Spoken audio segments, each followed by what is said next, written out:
Hello students, how are you all? I hope you all are fit and fine. I am Aarti Jain and I welcome you all to my YouTube channel. Now restart.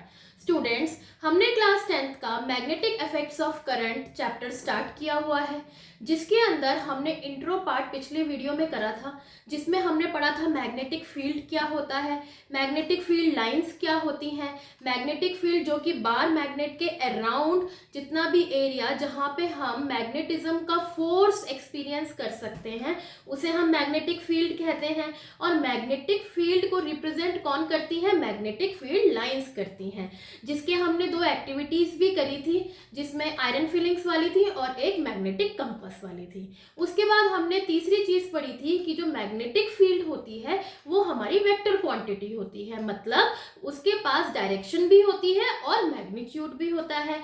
Direction उसका outside the magnet कहाँ से कहाँ तक होता है? North pole से south pole तक, और इनसाइड द मैग्नेट होता है साउथ से नॉर्थ पोल तक, तभी वो एक सर्कुलर लूप बनाते हैं, है ना। ये पढ़ा था हमने। और strength of the magnetic field को ही हम मैग्नीट्यूड ऑफ मैग्नेटिक फील्ड कहते हैं, जो कि आपको degree of closeness of the magnetic field line से पता चलती है। मतलब मैग्नेटिक फील्ड लाइन जितनी ज्यादा पास में होंगी वहां पे मैग्नेटिक फील्ड ज्यादा होगी, और जितने ज्यादा वो जैसे डिस्टेंस के साथ साथ जितना ज्यादा हम दूर जाते जाएंगे उतनी ही ज्यादा हमारी मैग्नेटिक फील्ड लाइंस क्या हो जाएंगी? दूर दूर बनेंगी, और वहां पे मैग्नेटिज्म हमारा कम होगा, यानी कि मैग्नेटिक फील्ड की स्ट्रेंथ वहां पे हमारी कम होगी। यही चीज पड़ी थी। और उसके बाद हमारी video by chance network issue की वजह से रुक गई थी। उसके आगे मुझे properties of magnetic field lines भी बताना था, तो कोई बात नहीं बच्चों, आज के वीडियो में मैं आपका सेशन वहीं से ही स्टार्ट करूंगी, properties of magnetic field lines से।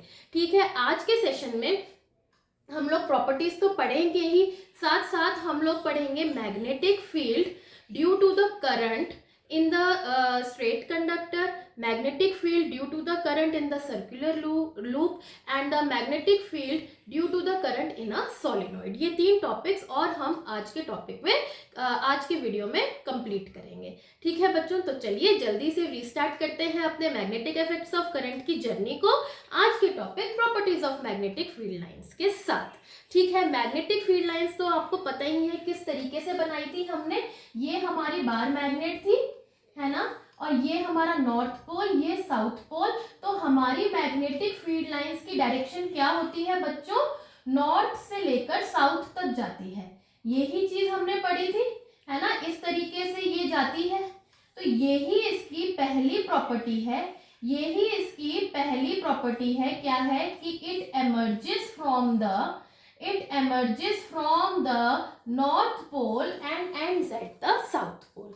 ठीक है, तो फर्स्ट प्रॉपर्टी है कि इट, या हम कह सकते हैं दे, क्योंकि बहुत सारी लाइंस होती हैं, they emerges from the north pole and ends at south पोल।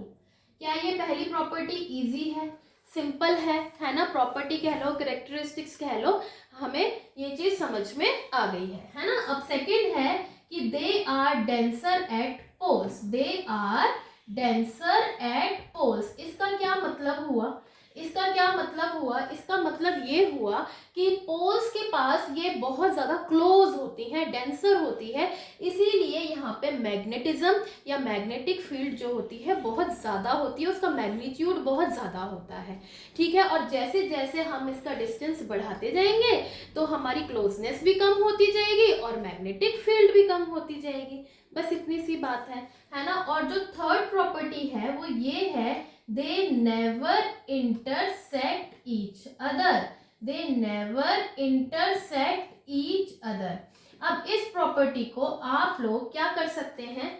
इस प्रॉपर्टी को आप लोग स्टार मार्क कर सकते हैं, एक हार्ट दे सकते हैं, क्योंकि ये प्रॉपर्टी जो है ज्यादातर एग्जाम्स में पूछी जाती है कि हमारी जो मैग्नेटिक फील्ड लाइंस है वो इंटरसेक्ट नहीं करती। पर क्यों वो इंटरसेक्ट क्यों नहीं करती? इसका क्या कारण है? इसका कारण ये है बच्चों, मान लो हमारी मैग्नेटिक फील्ड लाइंस इंटरसेक्ट कर रही है, मान लो ये इंटरसेक्ट कर गई, ठीक है, इसका मतलब ये हुआ कि मेरे मैग्नेटिक कंपास ने दो डायरेक्शन दिखा दी नॉर्थ की, है ना। जैसे जैसे नॉर्थ पोल की तरफ वो डिफ्लेक्ट करता है, उसकी नीडल हमेशा नॉर्थ पोल की तरफ पॉइंट आउट करती है। तो अगर हमारी ये इंटरसेक्ट कर रही है तो इसका मतलब ये हुआ कि नीडल ने दो तरफ नॉर्थ पोल दिखा दिए। क्या ये पॉसिबल है? नहीं है पॉसिबल। तो इसीलिए ये कभी भी इंटरसेक्ट नहीं करती। ठीक है, they never intersect. Why they never intersect? This is because आप लोग अपनी नोट्स कॉपी में इसका आंसर लिख सकते हैं, क्योंकि मेनी टाइम्स ये एग्जाम्स में पूछा गया है। ठीक है, this is because if they intersect then it would mean that, तब इसका ये मतलब होगा, it would mean that at intersecting point, ये हमारा intersecting point था ना, at intersecting point magnetic compass needle shows two directions, which is not possible, ये एक कॉन्ट्राडिक्टरी स्टेटमेंट हो जाएगा फिर, है ना, which is not possible। तो ये कंप्लीट होता है आपका properties of magnetic field lines. ठीक है बच्चों, आसान थी ना। अगर हमें मैग्नेटिक फील्ड और मैग्नेटिक फील्ड लाइन समझ में आ गई, बेसिक सा समझ में आ गया, तो ये प्रॉपर्टीज बस उसी में से ही निकली हैं। ठीक है बच्चों, तो चलिए चलते हैं जल्दी से अपने अगले टॉपिक पे, magnetic field due to the current carrying in a straight conductor. ठीक है, तो चलिए लिखिए, हेडिंग डालिए आप लोग, magnetic field due to current in a straight conductor. ठीक है, अच्छा पहले हम स्ट्रेट कंडक्टर करने से पहले हम करते हैं magnetic field due to current carrying conductor, कि अभी वो स्ट्रेट नहीं है, कैसा भी कंडक्टर है। ठीक है, तो उसमें मैग्नेटिक फील्ड क्या होगी। ठीक है बच्चों, तो उसके लिए एक एक्टिविटी करते हैं। एक कॉपर वायर लेते हैं, मान लीजिए ये मैंने कॉपर वायर ली। ठीक है, और उसको मैंने कनेक्ट करवा दिया बैटरी से। उसको मैंने किससे कनेक्ट करवा दिया? बैटरी से कनेक्ट करवा दिया।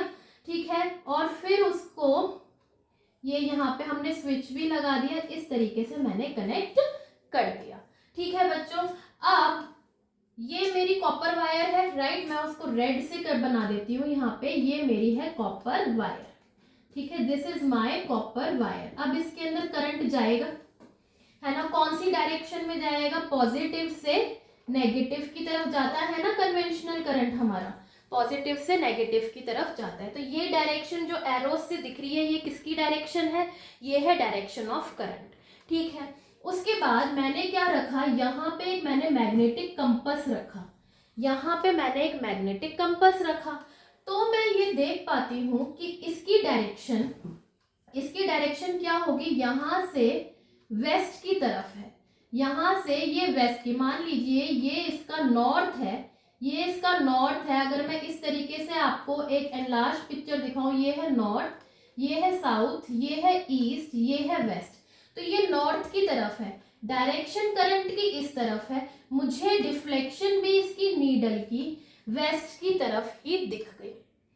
ठीक है, कोई बात नहीं, अभी तो हम ऑब्जर्वेशन फेज में है ना, वेस्ट की तरफ दिख गई। ओके, अब मैंने क्या करा, इसको चेंज कर दिया। मैंने क्या करा, दूसरी एक्टिविटी में इसको चेंज कर दिया, यहाँ नेगेटिव और यहाँ पॉजिटिव ले आती हूँ। चलिए देखते हैं, ये मेरी कॉपर वायर है। ठीक है बच्चों, और मैंने यहाँ जो बैटरी लगाई वो मैंने यहाँ पॉजिटिव नेगेटिव लगाई। ठीक है, और ये मैंने स्विच लगाया। आप चाहें तो रियोस्टेट और एमीटर भी लगा सकते हैं, ताकि पता चले करंट आ भी रहा है कि नहीं आ रहा है। अब इसकी डायरेक्शन क्या होगी, ये होगी। अब इसकी डायरेक्शन क्या होगी, ये वाली होगी, पॉजिटिव से नेगेटिव। फिर मैंने यहाँ पे एक मैग्नेटिक कंपास लगाया। अब इसका कहाँ की तरफ डिफ्लेक्शन दिखा रहा है, ये मुझे ईस्ट की तरफ दिखा रहा है, ये मुझे दिखा रहा है बच्चों ईस्ट की तरफ। अब ये क्या हुआ, हमने इसको चेंज करा, डायरेक्शन ऑफ करंट चेंज करी, तो डायरेक्शन ऑफ मैग्नेटिक फील्ड ही बदल गई। है ना। और कौन सी डायरेक्शन ले रहा है, ईस्ट वेस्ट छोड़ो, कौन सी डायरेक्शन ले रहा है वो, जिस डायरेक्शन में आपका करंट जा रहा है वो ही डायरेक्शन मैग्नेटिक फील्ड भी ले रहा है ना। तो यानी कि मैं ये कह सकती हूँ कि direction of magnetic field depends on direction of flow of electric current. क्या मैं ये कह सकती हूँ, क्या ये उसके ऊपर डिपेंड करता है, क्या ये डिपेंड करता है, बिल्कुल करता है। इसका मतलब मैं कह रही हूँ मैग्नेटिक फील्ड जो है वो इलेक्ट्रिक करंट के पीछे पीछे जा रहा है ना। एक लैला मजनू जैसा रिश्ता हो गया ना कि इलेक्ट्रिक करंट लैला है और मैग्नेटिक फील्ड हमारा मजनू है, वो उसके पीछे पीछे पीछे पीछे जा रहा है ना। जहां इलेक्ट्रिक करंट जा रही है वहीं पे ही मैग्नेटिक फील्ड भी जा रहा है, ठीक है। तो ये चीज समझ में आ गई ना। अब अगर मैं यहाँ पे स्ट्रेट कंडक्टर लगा देती हूँ, स्ट्रेट कंडक्टर वायर लगा देती हूँ, तो उसके लिए भी हम सीखेंगे, लेकिन उससे पहले हमें सीखना होगा राइट हैंड थंब रूल। हमें क्या सीखना होगा बच्चों, right hand thumb rule. Right hand thumb rule क्या होता है, राइट हैंड थंब रूल क्या होता है, इसे हम लोग मैक्सवेल्स कॉर्कस्क्रू रूल भी कहते हैं। क्यों कहते हैं वो अभी समझेंगे, इस रूल के अकॉर्डिंग ये रूल हमें क्या बताता है, ये हमें मैग्नेटिक फील्ड की डायरेक्शन बताता है, ठीक है। करंट की पता है, मैग्नेटिक फील्ड की डायरेक्शन क्या होगी।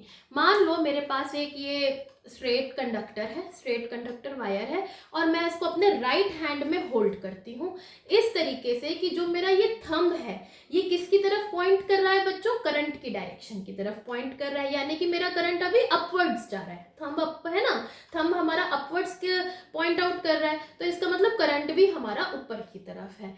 तो जो ये डायरेक्शन ऑफ कर्ल्ड फिंगर्स हैं, जो ये मेरी फिंगर्स मुड़ रही हैं, डायरेक्शन ऑफ कर्ल्ड फिंगर्स हमें दिखाती हैं डायरेक्शन ऑफ मैग्नेटिक फील्ड।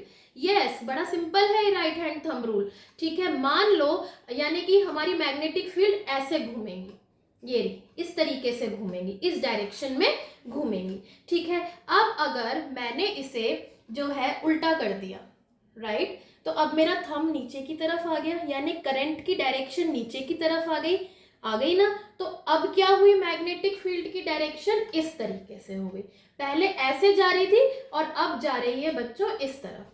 क्या ये चीज आप लोगों को समझ में आ गई, राइट हैंड थंब रूल, ठीक है। तो राइट हैंड थंब रूल क्या होता है बच्चों, it is a rule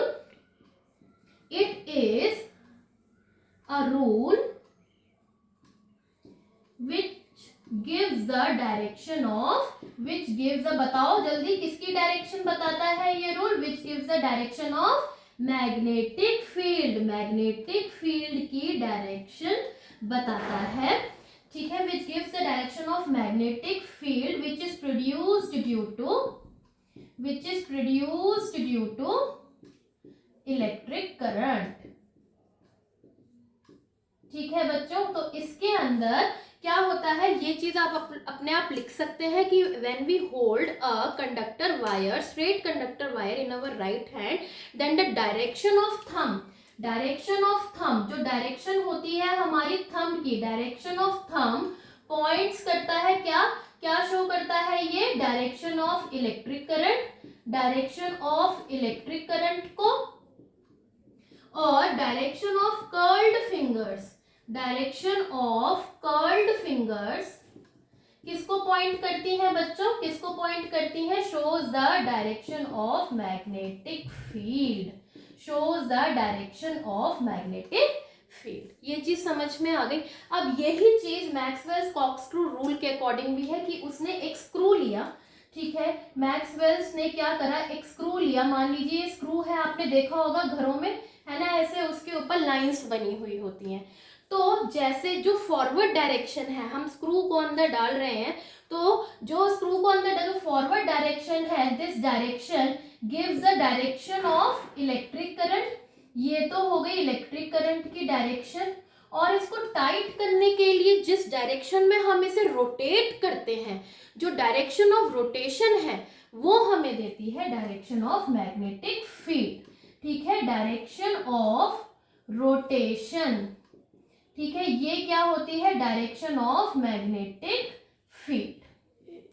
I hope अब आपको right hand thumb rule crystal clear हो गया होगा, आसान था, है ना। कर्ल्ड फिंगर्स हमें देती है डायरेक्शन ऑफ मैग्नेटिक फील्ड और जो थंब होता है वो हमें देता है डायरेक्शन ऑफ करंट। क्या ये चीज समझ में आ गई, है ना। अब हम करते हैं magnetic field due to current in a straight conductor wire, ठीक है। तो जल्दी से हेडिंग डालिए, जल्दी से हेडिंग डालिए, magnetic field due to current in a straight conductor wire, ठीक है। अब इसके लिए भी हम एक एक्टिविटी करते हैं। क्या एक्टिविटी करते हैं हम लोग लेते हैं एक कार्डबोर्ड, ठीक है। मान लीजिए ये मेरा एक कार्डबोर्ड है, ठीक है, थोड़ा बड़ा बना देते हैं। ये मेरा एक कार्डबोर्ड है और इसमें मैंने बीच में एक होल कर दिया, मैंने बीच में एक होल कर दिया और उसमें मैंने अपना स्ट्रेट कंडक्टर जो है डाल दिया, ठीक है, डाल दिया। और उसके बाद मैं इसको जो है कनेक्ट कर रही हूँ बैटरी से, ठीक है, रियोस्टेट से, एमीटर से, किसी से भी हम लोग इसको कनेक्ट कर सकते हैं ताकि हमें बस ये सर्किट कंप्लीट होना चाहिए, ठीक है बच्चों। और direction of flow of current क्या है हमारा, ये होगा, ये direction of flow of current हमारा होगा। ये चीज सिंपल थी, ठीक है, सिंपल है। अब मैंने इसके अंदर करंट फ्लो करवाया, ठीक है। तो मेरे पास क्या हुआ कि मैंने इसमें कुछ आयरन फिलिंग्स डाल दी ऊपर से, तो मैंने देखा कि ये मैग्नेटिज्म तो प्रोड्यूस करेगा ही करेगा। तो मैंने देखा कि वो जो आयरन फिलिंग्स है वो कुछ इस तरीके से अरेंज हो गई, वो कुछ इस तरीके से अरेंज हो गई। तो यानी कि ये क्या है, आपकी मैग्नेटिक फील्ड लाइंस, ये हमारी मैग्नेटिक फील्ड लाइंस हो गई, ठीक है। यानी कि हम ये कह सकते हैं magnetic field due to current in a straight conductor wire, ये क्या बनाता है, shows magnetic field lines, shows magnetic field lines in the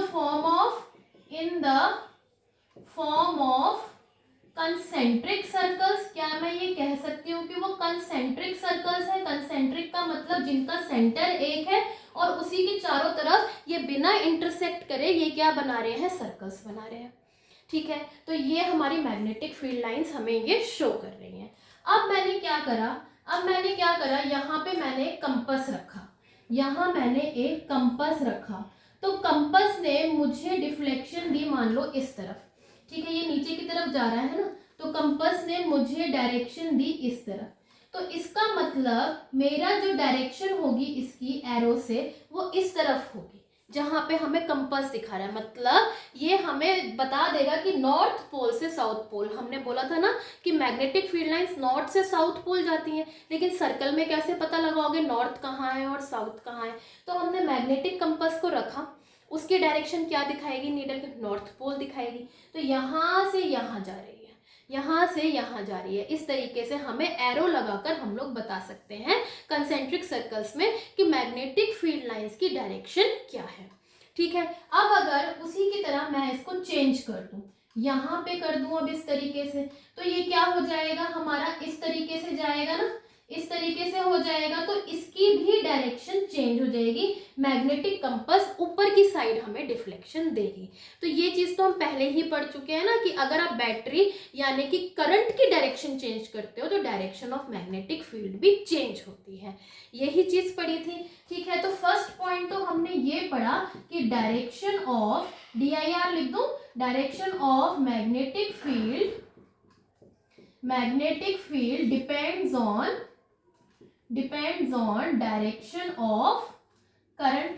क्या ये चीज सही है, यही चीज अभी तक हम पढ़कर आ रहे हैं, है ना। और हमने पढ़ा कंसेंट्रिक सर्कल्स के फॉर्म में बनता है, किसमें, मैग्नेटिक फील्ड में, स्ट्रेट कंडक्टर वायर में, ठीक है। दूसरी चीज जो हम पढ़ रहे हैं वो ये है, मान लो मैं इसमें करंट बढ़ा दूं, चेंज कर दूं, बढ़ा दूं या घटा दूं, मान लो मैंने 20 एम्पियर्स से मैंने 30 एम्पियर्स दिया, तो मैग्नेटिक फील्ड पे क्या असर पड़ेगा बताओ, है ना, वो करंट के पीछे पीछे जा रहा है ना, मजनू है ना वो, तो वो क्या करेगा, अगर करंट बढ़ रहा है तो उसके अंदर भी डिफ्लेक्शन क्या होगी, बढ़ जाएगी। ठीक है, यानी कि मैं कह सकती हूँ कि if current increases, current in wire increases, then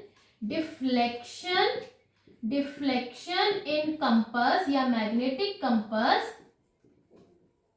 क्या होगा, also increases। समझ में? और अगर कम करेंगे तो कम हो जाएगी। ठीक है, उसी के पीछे पीछे चल रहा है मैग्नेटिक फील्ड, डायरेक्शन भी सेम ले रहा है, उसके इंक्रीज होने के साथ इंक्रीज हो रहा है, इलेक्ट्रिक करंट के डिक्रीज होने के साथ डिक्रीज हो रहा है। ठीक है, बिल्कुल लैला मजनू जैसा रिश्ता है ना बच्चों। अब हम आते हैं थर्ड पॉइंट पे। ठीक है, इसका थर्ड पॉइंट ये है कि अगर हम लोग विलन बन जाएं और मजनू को लैला से दूर कर दें, यानी कि हम इनके बीच की दूरी बढ़ा दें, है ना, हम मैग्नेटिक कंपास या मैग्नेटिक मटेरियल को दूर ले जाएं उससे, तो क्या होगा, जितनी ज़्यादा दूर हम मैग्नेटिक कंपास को लेके जाएंगे तो क्या होगा, वो हमारी क्लोजनेस कम होती जाएगी, यानी कि डिस्टेंस बढ़ने के साथ साथ मैग्नेटिक फील्ड क्या होगी, डिक्रीज हो जाएगी। करंट ऑल्दो सेम है, करंट हमारा 20 एम्पियर्स का है, 20 एम्पियर्स का ही चल रहा है। हमने क्या करा, मैग्नेटिक कंपास की दूरी बढ़ा दी इलेक्ट्रिक करंट से, वायर से, है ना, इलेक्ट्रिक करंट कैरिंग वायर से हमने मैग्नेटिक कंपास की दूरी बढ़ा दी, और दूरी बढ़ाने के साथ साथ क्या हुआ, उसका डिफ्लेक्शन कम हो गया। ठीक है बच्चों, तो आप लोग कभी कभी विलेन भी बन सकते हो। ठीक है, तो यहाँ हम लोग लिख सकते हैं कि if distance increases, if distance of magnetic compass from current carrying wire increases, है ना, बढ़ा दें। ठीक है, then magnetic field या then deflection डिक्रीजेस। ये तीनों पॉइंट क्या आपको अब क्रिस्टल क्लियर है बच्चों, है ना, ये चीज समझ में आ गई कि मैग्नेटिक फील्ड की डायरेक्शन डिपेंड करती है डायरेक्शन ऑफ करंट पे। ठीक है, करंट अगर बढ़ेगा डिफ्लेक्शन बढ़ेगी, और अगर डिस्टेंस बढ़ेगा तो डिफ्लेक्शन कम होगी। ये कंप्लीट होता है आपका स्ट्रेट कंडक्टर वायर का आपका टॉपिक। ठीक है, अब हम आते हैं magnetic field due to current in a circular loop, यानी कि इस वायर को मैं मोड़ कर एक सर्कुलर लूप बना देती हूँ, तो कैसी मैग्नेटिक फील्ड आएगी, चलिए देखते हैं जल्दी से। Write down the heading magnetic field due to current in a circular loop. ठीक है बच्चों, अब सर्कुलर लूप में करने के लिए भी हम क्या करते हैं, एक एक्टिविटी करते हैं। क्या एक्टिविटी करते हैं, हम लोग एक कार्डबोर्ड लेते हैं। ठीक है, मान लीजिए ये मेरा एक कार्डबोर्ड है, राइट, कार्डबोर्ड है, और उसके अंदर मैंने 2 होल्स कर दिए। ठीक है, और इसके अंदर से मैंने अपना सर्कुलर लूप जो है इसके अंदर डाल दिया।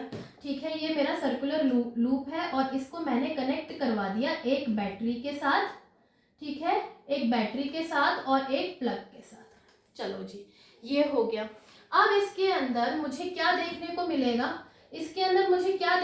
मिलेगा, अगर मैं आयरन फिलिंग्स डालूं तो इस तरीके से कंसेंट्रिक सर्कल्स बन रहे हैं दोनों ही पॉइंट पे, और ये बढ़ते जा रहे हैं।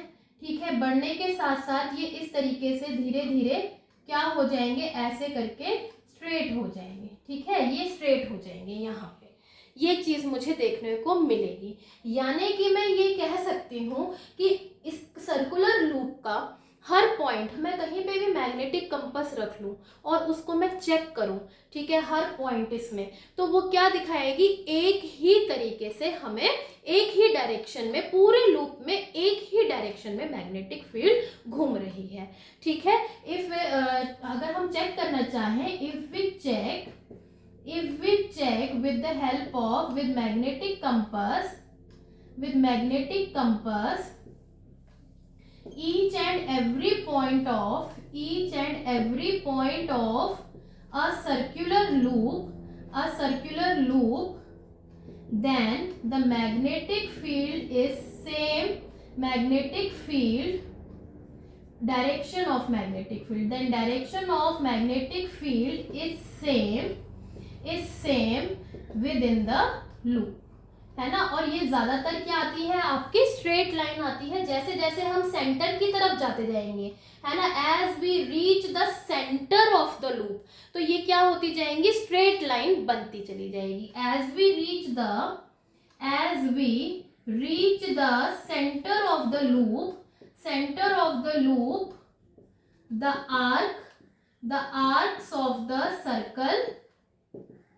circle becomes bigger and bigger, ये बड़ा होता जाएगा, bigger and bigger। क्यों बड़ा होता जाएगा, क्योंकि अभी हमने पढ़ा है कि मैग्नेटिक फील्ड जो है वो इनवर्सली प्रोपोर्शनल है डिस्टेंस के, जितनी ज्यादा दूर जाते जाएंगे हमारा ये क्या है, क्लोजनेस कम होती जाएगी और बड़े बड़े सर्कल्स बनेंगे, ठीक है। Ultimately turns into straight line, ठीक है। सेंटर तक आते आते ये स्ट्रेट लाइंस में चेंज हो जाती हैं, ठीक है। ये चीज समझ में आ गई, बस सर्कुलर लूप का इतना ही था। अब अगर हम सर्कुलर लूप में हम टर्न्स डाल दें, है ना, यानी कि मान लो ये मेरा एक सर्कुलर लूप है और इसमें मैं टर्न्स डाल दूं इस तरीके से, ये मेरे टर्न्स आ गए, तो क्या होगा, मान लो मैंने n टर्न्स डाल दिए, तो क्या होगा, क्योंकि डायरेक्शन ऑफ करंट तो सेम है, करंट की डायरेक्शन सेम है, तो मैग्नेटिक फील्ड क्या करेगी, एडअप हो जाएगी। एडअप यानी कि हम स्ट्रॉन्गर मैग्नेटिक फील्ड प्रोड्यूस कर सकते हैं। जी हाँ, हम लोग स्ट्रॉन्गर मैग्नेटिक फील्ड प्रोड्यूस कर सकते हैं। जितने ज्यादा टर्न्स उतनी ही ज्यादा स्ट्रॉन्गर हमारी मैग्नेटिक फील्ड, ठीक है। सिंपल सी बात है, यानी कि हम लोग ये लिख सकते हैं, larger the turns larger will be the या stronger will be the magnetic field, ठीक है। या हम कह सकते हैं कि magnetic field becomes n times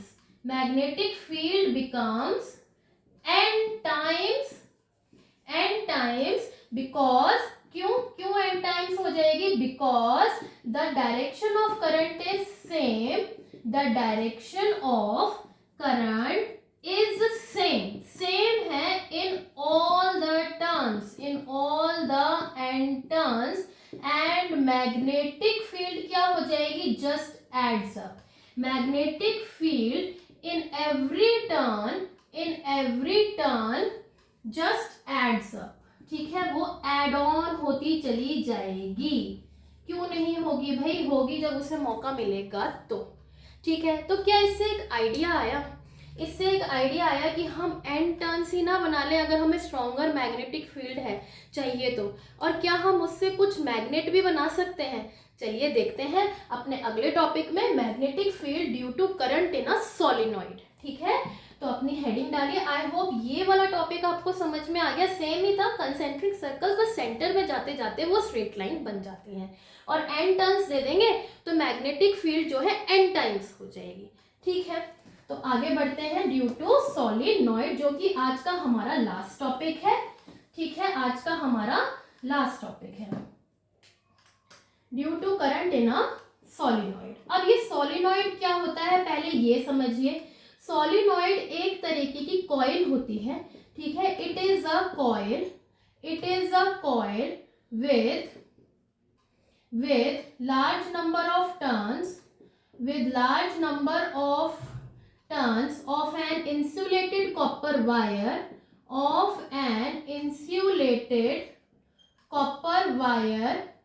wrapped closely in the shape of a cylinder, मतलब क्या होता है कि ये हमारी कॉपर वायर ही होती है, इंसुलेटेड मतलब उसके ऊपर कुछ कोटिंग होती है प्लास्टिक की, ठीक है। तो ये हमारी कॉपर वायर है, इसमें लार्ज नंबर ऑफ टर्न्स हैं, इसमें लार्ज नंबर ऑफ टर्न्स हैं in the shape of cylinder, बहुत पास पास ये क्लोजली रैप होते हैं, ठीक है। इनको मैंने कनेक्ट करवा दिया अपनी बैटरी के साथ, ठीक है। अब इसका एक एंड बिहेव करेगा as a north pole, as a south pole. अब हम देखते हैं कि जब करंट पास करवाया तो इसमें कैसे चलेंगी बच्चों, इस तरीके से, ये नॉर्थ पोल से एमर्ज होते हुए इस तरीके से बनाएंगी, ठीक है, इस तरीके से ये बनाएंगी। ये हमारी मैग्नेटिक फील्ड लाइंस है, ये हमारी क्या है बच्चों, मैग्नेटिक फील्ड लाइंस है। ये दिख रहा है आपको, ये हमारी मैग्नेटिक फील्ड लाइंस है और इनकी जो डायरेक्शन है, इनकी जो डायरेक्शन है वो नॉर्थ से साउथ पोल है, ठीक है। ये वो क्या है बच्चों, आपकी नॉर्थ से साउथ पोल है। क्या ये चीज समझ में आ गई? सोलिनॉइड की ये चीज समझ में आ गई, मैग्नेटिक फील्ड लाइन सेम है। अगर हम इनसाइड द सोलिनॉइड की बात करें, इनसाइड द सोलिनॉइड यानी कि सोलिनॉइड के अंदर, magnetic field lines appears as, magnetic field lines appears as straight lines, है ना, वो स्ट्रेट लाइन बन जाती हैं। वो क्या बन जाती हैं बच्चों, स्ट्रेट लाइंस बन जाती हैं। यानी कि इससे हमें क्या पता चलता है, बताओ, अगर ये स्ट्रेट लाइन बन गई तो इससे हमें क्या पता चलता है कि मैग्नेटिक फील्ड सेम है हर पॉइंट पे इनसाइड द सोलिनॉइड, है ना। स्ट्रेट लाइन का मतलब तो यही होता है कि that is magnetic field is same at all points, inside the solenoid, क्या हम लोग कह सकते हैं कि सेम होने का मतलब है कि यूनिफॉर्म है। मैग्नेटिक फील्ड क्या है, यूनिफॉर्म है। अंदर की साइड सिर्फ एक स्ट्रेट लाइन से मैम ये सब कुछ पता चल गया, बिल्कुल। स्ट्रेट लाइन का मतलब ही यही है कि मैग्नेटिक फील्ड जो है वो क्या है आपका, बिल्कुल यूनिफॉर्म है, सेम चल रही है। अगर मैं इसके अंदर एक मैग्नेटिक मटेरियल डाल दूं, मैग्नेटिक मटेरियल जैसे आयरन या निकल मैग्नेटिक मटेरियल होता है, इसके अलावा तो कोई नहीं होता। तो आयरन का मान लो मैंने एक सॉफ्ट आयरन इसके अंदर डाल दिया, ठीक है, मैंने एक सॉफ्ट आयरन रॉड इसके अंदर डाल दी, करंट डाल दिया। अब करंट डालने से क्या होगा, मैग्नेटिक फील्ड उस आयरन के रॉड के ऊपर भी तो आएंगी। क्या आयरन रॉड हमारी मैग्नेट बन गई? बिल्कुल, वो ये चीज जो है ये काम ही आती है मैग्नेटाइज करने के, किसी भी मैग्नेटिक मटेरियल को मैग्नेटाइज करने के काम आती है। मतलब अगर मैं इसके अंदर एक रॉड रख दूं, अगर मैं इसके अंदर इस तरीके से एक रॉड रख दूं, ठीक है, ये मेरी एक रॉड है, ये मेरी एक आयरन रॉड है, ये है मेरी सॉफ्ट आयरन रॉड, ठीक है, और इसके अंदर मैंने कॉपर वायर की कॉइल्स लगा दी और इसको मैंने कनेक्ट करवा दिया बैटरी से। तो क्या ये मैग्नेट बन जाएगी? क्या ये मैग्नेट बन जाएगी? बिल्कुल बन जाएगी, क्योंकि मैग्नेटिक फील्ड आ गई ना इसके अंदर, तो ये मैग्नेट बन जाएगी। कैसे पता? ये मैग्नेटिज्म जो है ना ये हमारी टेम्परेरी होती है। टेम्परेरी का मतलब क्या होता है, मान लो मैंने यहाँ पे आयरन फिलिंग्स रखी, मैंने स्विच ऑन करा, करंट गया, मैग्नेट बन गई तो ये आयरन फिलिंग्स को अट्रैक्ट करेगी। मैंने स्विच ऑफ करा, मैंने स्विच ऑफ कर दिया, करंट खत्म, मैग्नेटिज्म खत्म, ये मैग्नेटिज्म जो आयरन फिलिंग्स है ये नीचे गिर जाएंगी, ये जो आयरन फिलिंग्स है ये नीचे गिर जाएंगी। तो इस टाइप की मैग्नेट को हम लोग टेम्परेरी मैग्नेट कहते हैं, या फिर एक इनका बहुत अच्छा नाम है इलेक्ट्रोमैग्नेट, क्योंकि नाम से ही पता चल रहा है, साइंस में आधी चीजें नाम से ही पता चल जाती हैं कि इलेक्ट्रिसिटी से मैग्नेट बनी है भाई, परमानेंट नहीं है ये हमारे बार मैग्नेट की तरह। इलेक्ट्रिसिटी है तो मैग्नेटिज्म है, ठीक है, लिंक्ड, लैला मजनू, है ना, तो इलेक्ट्रिसिटी है तो मैग्नेटिज्म है, अदरवाइज नहीं है। ये चीज क्लियर हो गई आप लोगों को, ठीक है। नंबर ऑफ टर्न्स बढ़ाने से मैग्नेटिक फील्ड हमने बढ़ाई है, अगर हम ओवरऑल व्यू देखें, और इसी की वजह से ही हमने एक सॉफ्ट आयरन जो है डाला इसके अंदर, क्योंकि वो एक मैग्नेटिक मटेरियल होता है, उसके अंदर मैग्नेटिक फील्ड बनी तो वो खुद भी एक मैग्नेट बन गई, और उसे हम कहते हैं टेम्परेरी मैग्नेट या फिर इलेक्ट्रोमैग्नेट, है ना। अगर हम स्विच ऑन करते हैं आयरन फीलिंग से अट्रैक्ट हो जाती है, क्यों? क्योंकि वो मैग्नेट बन गई। ऑफ करा, वो नीचे गिर गई, क्यों? क्योंकि वो फिर से आयरन बन गया, है ना। डबल रोल प्ले कर रहा है वो, कभी कुछ कभी आयरन, कभी मैग्नेट, कभी आयरन, कभी मैग्नेट, है ना बच्चों। तो ये चीज है जो हमने आज के अपने टॉपिक में पढ़ी, आज के वीडियो में पढ़ी। आई होप ये आपको अच्छे से क्लियर भी हो गया होगा, ठीक है। तो मेरे को ज़रा अपने कमेंट सेक्शन में ज़रूर बताइएगा कि आज का टॉपिक आपको कैसा लगा। कोई क्वेरी है तो ज़रूर पूछिएगा। मिलते हैं आपसे अगले वीडियो में एक नए टॉपिक के साथ, जिसके अंदर हम लोग फ्लेमिंग्स लेफ्ट हैंड रूल करेंगे, डोमेस्टिक इलेक्ट्रिक सर्किट्स करेंगे और इस चैप्टर को कंप्लीट करेंगे। तब तक के लिए खुश रहिए, स्वस्थ रहिए, मस्त रहिए और पढ़ते रहिए। Bye bye students.